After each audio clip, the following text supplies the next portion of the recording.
Buenos días amigos de Radio Victoria, Ojo con Eso Televisión. En esta nuestra alianza hemisférica con Benamérica y con la Escuela de Gobernanza Benjamin Franklin, vamos a conversar con la doctora Lucrecia Morales desde el estado Zulia. Ella es Correcto. doctora en Ciencias Políticas, pertenece a la Universidad del Zulia en el área de investigación, es diputada legítima de la Asamblea Legislativa del estado Zulia, igualmente, Asamblea Nacional. de la Asamblea Nacional, perdón. Correcto. Sí. Entonces, pues en consecuencia vamos a conversar con ella sobre varios tópicos, pero como está involucrada en el área docente a nivel académico, me interesa mucho conocer cómo está la situación en el Zulia. La Universidad del Zulia es una universidad de bastante quilates, ¿no? Muy reconocida, muy calificada, pero no sé si está siendo afectada igual que el resto de las universidades como la Universidad Central de Venezuela y la del Oriente, que todos los núcleos de verdad pues que prácticamente están perdidos. ¿Cómo está el Zulia en el área educativa Bueno, superior? primero que todo, José, muchísimas gracias por la invitación. Nos sentimos honrados de poder estar aquí hablando con tantas personas que nos están viendo y que van a poder conocer de primera mano la situación de nuestro sistema escolar y también del sistema universitario que está tan afectado.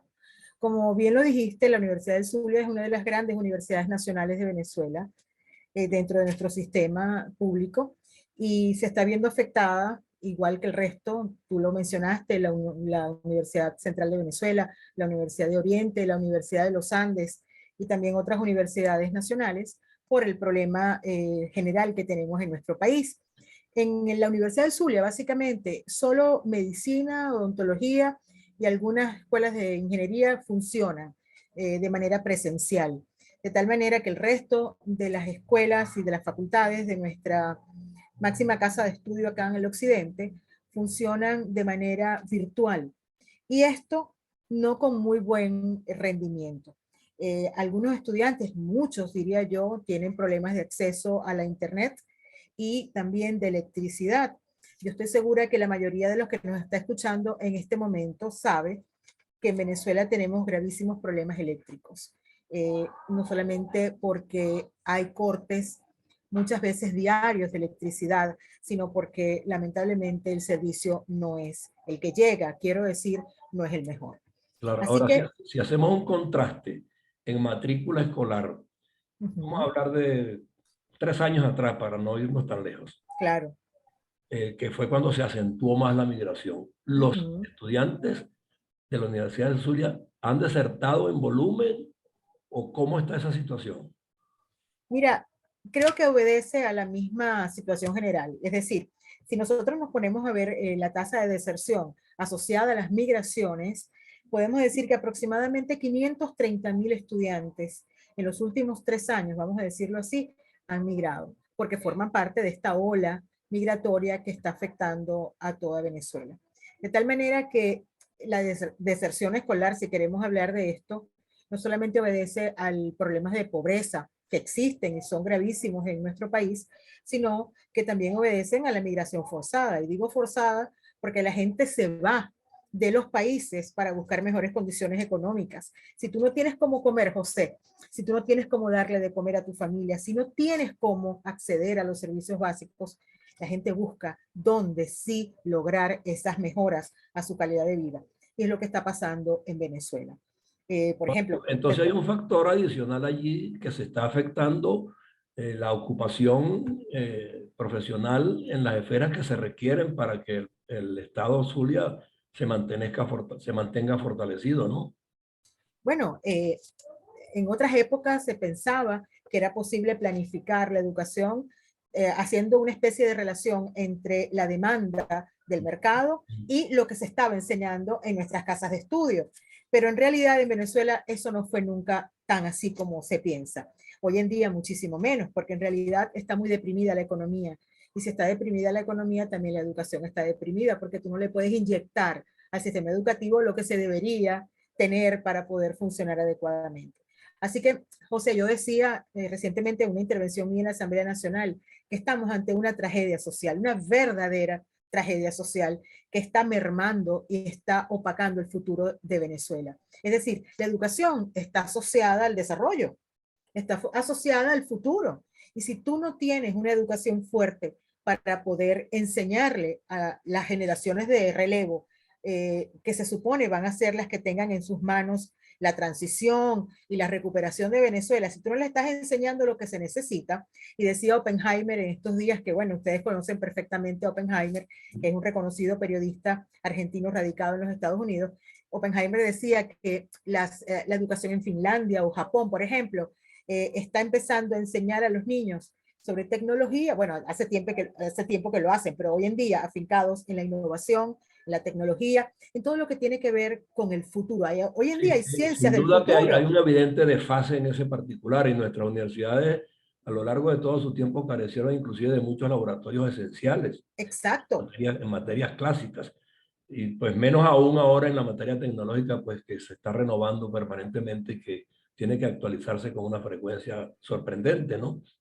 Claro, y eso todos los días cambia, porque bueno, si tomamos como ejemplo un teléfono, nosotros tenemos los celulares y ya al mes ya el celular se quedó atrás porque hay nuevas innovaciones, vamos a decirlo de esa forma. Así. Entonces, si eso se está enseñando en los países desarrollados o altamente industrializados, nosotros estamos en realidad todavía anclados en el pasado.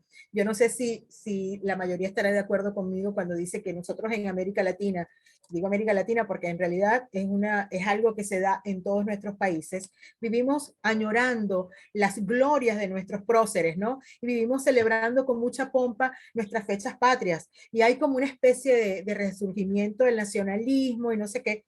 Y resulta ser que estos países que mencionaba previamente y otros más del mundo industrializado enseñan a sus estudiantes menos nacionalismo, pero sí más tecnología, como dije previamente, más futuro. Entonces estamos rezagados, José. Sí, ¿no? Y Y que eso, la tecnología no está circunscrita nada más al teléfono que pusiste como ejemplo, es que la ciencia médica, por ejemplo, exacto, el equipamiento es de tal característica que definitivamente se pierde de vista y hay cosas que nosotros ni hemos visto. Yo estoy en exacto. México y en México de alguna manera se esmeran en que sus profesionales de la medicina se actualicen y vayan a Estados Unidos a hacer los cursos respectivos y traigan esa tecnología del momento. Y lo están haciendo casi todos los países latinoamericanos, menos Venezuela. Bueno, los venezolanos tenemos médicos excelentes, tengo que Sí, ¿cómo decirlo, no? Claro. solamente que el problema ha sido de equipos últimamente justamente por la depresión económica, vamos a decirlo así. Pero fíjate que tenemos un médico venezolano que está en Estados Unidos, en Los Ángeles en este momento, que es el doctor Soteldo, que es el maestro de la mayoría de los médicos a nivel mundial en robótica. Es decir, opera, no sé si tú lo conoces, José, opera con robots, con un Sí, robot o claro. robots. Y el doctor Soteldo, por cierto, yo tuve un programa de radio hasta hace muy poco y lo logramos entrevistar en una visita que tuvo a Caracas, porque él estaba en la Universidad Central de Venezuela también, y ha sido una constante que él siga viniendo al país porque él sigue conectado con su gente y eso nos parece sumamente importante. Pero en todo caso, tú tienes razón, es decir, es importantísimo que todos los aspectos de la vida estén conectados con la tecnología, porque eso es el futuro. Y si nosotros nos negamos al futuro, estamos negando la realidad que existe en la actualidad. Entonces, claro, si volvemos al caso que veníamos conversando de la deserción y del hecho de que la gente se va, los estudiantes también se van porque se van con su familia o se van solos. Estamos hablando también de la pobreza extrema que tenemos en Venezuela. Mira, hay algunas cifras que yo quisiera comentarte, José, y que me parecen importantes porque en otros lados no lo ven como algo posible y cuando se los explicamos con cifras en mano, la gente se sorprende y queda realmente impactada. Mira, nosotros tenemos escuelas que tienen acceso al programa de alimentación escolar. Acá se les llama PEA. Y ese programa de alimentación escolar te dice, por ejemplo, que el 83%, aproximadamente 83-84%, tiene acceso, por lo menos formalmente, a ese programa. Pero la mayoría de las veces ese programa no funciona. Primero porque no le suministran los alimentos. Es decir, se supone, yo te soy sincera, yo no creo que el Estado tenga que suministrarlo todo. Yo creo que habría que ir a una reforma o un cambio de Eso hay que modelo. rediseñarlo, hay que Hay rediseñarlo. que rediseñarlo, hay que cambiar el modelo, porque eso no funciona. Pero en este momento, el Estado no proporciona a las escuelas a las que se supone tiene incluidas en ese programa, no les suministra los alimentos y tampoco les suministra a quienes deberían estar encargados de hacer la alimentación los equipos y los enseres para poder cocinar. Imagínate tú, o sea, de todas maneras, si te dieran las papas, pero no te dan cómo pelarlas o no te dan cómo cortarlas o cómo cocinarlas, tampoco te sirve de nada porque no vas a comer una papa cruda. Es un ejemplo. Y Eh, le tendríamos que poner como adicional la falta del gas oportunamente también. por supuesto que hay problemas de ese tipo. Y si te cuento, el 70% de la gente, ¿me escuchas, José? Sí, sí, sí, claro. Bueno, el 70 y tanto por ciento de los estudiantes tienen problemas de electricidad, tiene problemas de acceso a Internet, el 86%. ¿Tú te imaginas que los estudiantes no solamente hayan dejado de asistir regularmente al colegio o a las escuelas, sino que tampoco puedan acceder a la Internet para poderse conectar? Mira, José, estamos hablando de un grave problema de inclusión. Un Y drama, es un drama es un total. drama. Y entonces la falta de inclusión, que son problemas de exclusión, te trae discriminación. La discriminación, lógicamente, te trae rezago. Y entonces estamos hablando de un país que en vez de evolucionar, está involucionando, Así es. está estancándose y está prácticamente dándole la espalda al futuro. Tú sabes la gravedad de esto que estamos conversando, José. Mira, esto es algo para llorar. Esto es algo para, por supuesto lo digo de una manera dramática porque lo es, pero también como para que la gente entienda de la gravedad del asunto.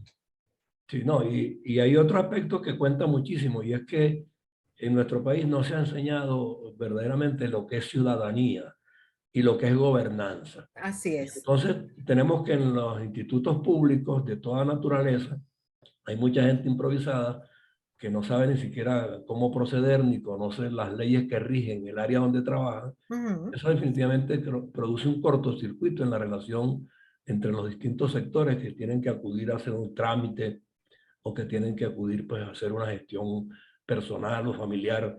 Y eso complica mucho el ejercicio del poder y a la ciudadanía de alguna manera le afecta grandemente porque vive siempre atrasada en una cosa, desconcertada en la otra y definitivamente no hay forma de armonizar a esos dos sectores, el político en lo administrativo y al ciudadano como tal, que debe cumplir con tales y cuales reglas para poder ser efectivamente reconocido como un hombre de bien. Entonces la gente busca los atajos y ahí es donde viene la corrupción y donde vienen los sobornos y donde vienen las coimas y todo eso pues definitivamente está vendiendo a un país que está en un atraso casi primitivo.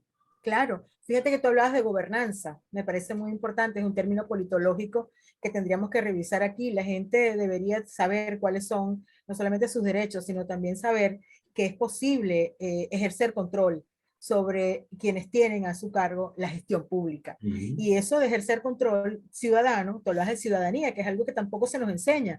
Hace poco yo hablaba con algunas personalidades que están en funciones de gobierno y les decía que teníamos que crear escuelas de ciudadanos. Y esas escuelas de ciudadanos debe comenzar con el preescolar, José, Desde el porque, primaria, exactamente. ves, incluso decían los grandes científicos de la psicología, por ejemplo Freud, en ese sentido, que un niño todo lo que se establece o lo que se aprende o lo que se vive, se experimenta desde que tú naces hasta los 7 años aproximadamente, define el tipo de adulto que tú vas a ser. Así es. Entonces, si no se les enseña a los niños a ser ciudadanos en ese periodo tan importante, bueno, a lo mejor después vamos a estar perdiendo una oportunidad básica y clave para poder generar ciudadanos que puedan de verdad encargarse de la transición, de las nuevas oportunidades que puedan llegar para una determinada nación, en este caso, por supuesto, para nuestro país. Claro, y tú que estás en el área congresional y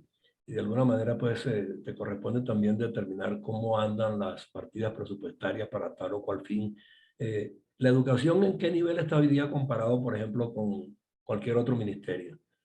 Vamos a hablar del de la defensa, que normalmente No, se muy absorben mal. todos los recursos nacionales y la educación está en el suelo y la salud igual. Muy mal. En Venezuela tenemos en ese sentido, diríamos que sería injusto hacer la comparación porque no hay comparación posible, José. Los militares han recibido en las últimas 2 décadas ingentes cantidades de presupuesto o de dinero para poder de alguna manera mantenerlas fieles, estas Fuerzas Armadas, al proyecto gubernamental que está en este momento en nuestro país. La educación está muy, muy descuidada. Comprando equipos ociosos. misiles y no sé cuántas cosas para instalarlos no sé dónde que no reproducen nada a favor de la causa nacional. Claro, pero fíjate que, claro, ese es otro tema un poco más profundo desde el punto de vista, no porque sea más importante, simplemente es más complejo. Pero fíjate que aquí hay una gran presencia rusa, eso no se ha dicho mucho. Incluso nosotros en la frontera con Colombia tenemos algunas poblaciones donde hay guerra todos los días de grupos irregulares colombianos que acceden a territorio venezolano. Y por primera vez se están viendo drones rusos en la zona prácticamente dando la batalla contra estas organizaciones criminales, porque bueno, hay una gran relación entre el gobierno actual y el gobierno de Putin en Rusia. Esto por decirlo de alguna manera, y lo hemos también denunciado ante la Asamblea Nacional. Sí, pero eh, esas corrientes delincuenciales son producto también de mucha lenidad a lo interno, ¿no? Seguramente, es así. Bueno, así ha Entonces, sido catalogada por los observadores y analistas sí, internacionales. sí, sí, sí, claro. Por eso te decía que es un tema profundo, es un tema complejo, pero lo estamos viendo. Además de otras organizaciones, también tenemos muchos iraníes en Venezuela, tenemos gente del mundo árabe y son situaciones realmente preocupantes, ¿no? Ya, por supuesto, a nivel de seguridad, defensa nacionales. Pero lo que Y necesita Venezuela no son guerreristas, lo que necesita son técnicos que nos enseñen necesitamos gente a educada, claro. a las Necesitamos fábricas. recursos humanos que sean capaces de hacer el desarrollo, José. Es- Yo te diría que mientras esta gente esté allí, eso no va a ser posible. Lamentablemente no vamos a poder tener esa posibilidad. Pero bueno, eso que escuchan por ahí es mi nieta que está, no, tranquilo, está llorando. Bueno, estoy en mi casa en este momento. Pero tenemos la necesidad de contar con personas formadas para el desarrollo. Y esto no está siendo posible en la actual situación. De tal sí, manera que, bueno, te pero podrás imaginar. hablando de eso, para ir cerrando, ¿cómo vislumbras tú el futuro inmediato? Porque se está hablando de elecciones y yo creo que esta es la 10ª o 20ª feria electoral que Venezuela tiene en 20 años y se nos ha ido el tiempo en eso. Sí. Todo es una puja por cuotas de poder, pero no terminamos poniendo de acuerdo para salir de este sistema. Entonces, ¿cómo vislumbras tú la posición de los partidos políticos, que son los que en todo caso tendrían que empujar el cambio? Bueno, mira, nosotros estamos apostándole a la unidad, por supuesto, para poder salir de este periodo de oscuridad en Venezuela que ha durado tanto tiempo, ya más de 2 décadas. Imagínate tú, más de 20 años nosotros unidos en esta involución. Estamos apostándole, como te decía, a la unidad. Tenemos previsto unas elecciones primarias para poder escoger el candidato único de la oposición, para poder derrotar a Nicolás Maduro y poder ir hacia un cambio no solamente de gobierno, sino también de sistema que es tan importante. ¿Y Las tú sientes que la movilidad social y política se está dando en función de esas primarias para escoger a un candidato y un equipo que de verdad convenza al electorado nacional y a los que están afuera, que de paso tengo entendido que no los están tomando en consideración y son casi 4 millones de electores? Que, Mira, estamos trabajando en eso, José, estamos trabajando y una de las cosas que se está pensando, bueno, se está pensando, no, se está motorizando, vamos a decir así, dentro de las posibles mesas de negociaciones con este sector gubernamental, es justamente esa, ¿no? Por supuesto, con el aval de importantes países que están apostándole a que el gobierno de Nicolás Maduro termine entendiendo la necesidad de negociar con la oposición. Nosotros estamos realmente trabajando para ello y pensamos que para el 2024 serán las elecciones generales. Nos estamos no solamente mentalizando, estamos haciendo lo necesario a nivel operativo para que nosotros podamos resultar ganadores y podamos retomar el rumbo de esa Venezuela que está en nuestros corazones, pero también en nuestras mentes, porque quiero decir responsablemente que el plan para la recuperación de nuestro país está listo. Estamos simplemente esperando tomar el poder no, planes hay para montones. poder. Yo estoy con esta alianza con Benamérica y sé Sí, que sí, planes y profesionales trabajando sí, en equipos bien especializados en el área de petróleo, de finanzas, de claro. energía.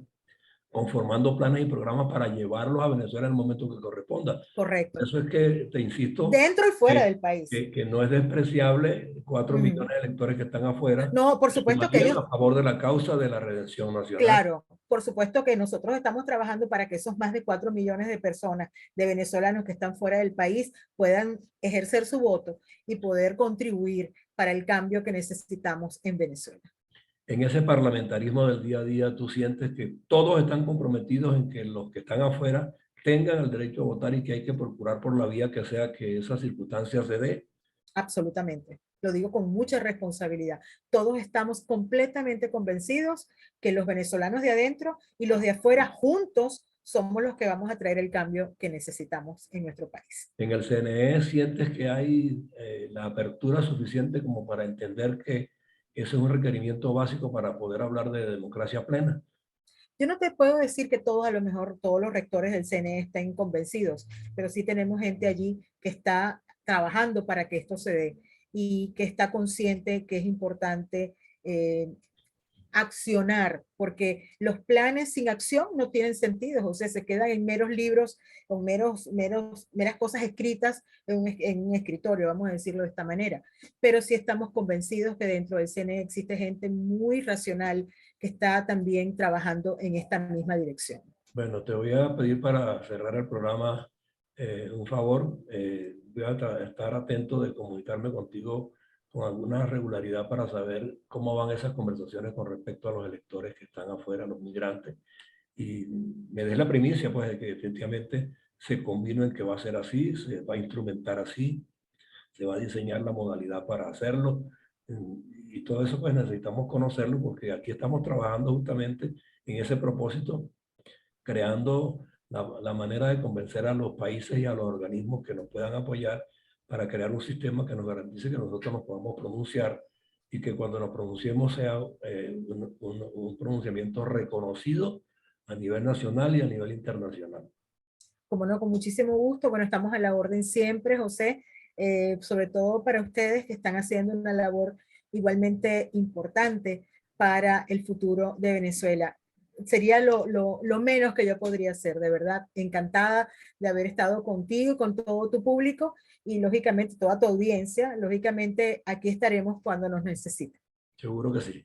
Bueno, muy agradecido, Lucrecia Morales, pues ya ustedes saben, diputada legítima del Congreso Nacional Venezolano, al mismo tiempo, pues, docente de la Universidad del Zulia, doctora en Ciencias Políticas, investigadora de la misma universidad, y en consecuencia nos está hablando con la propiedad de vida sobre un tema que es fundamental para que recobremos la verdadera nacionalidad, la verdadera democracia y la verdadera libertad.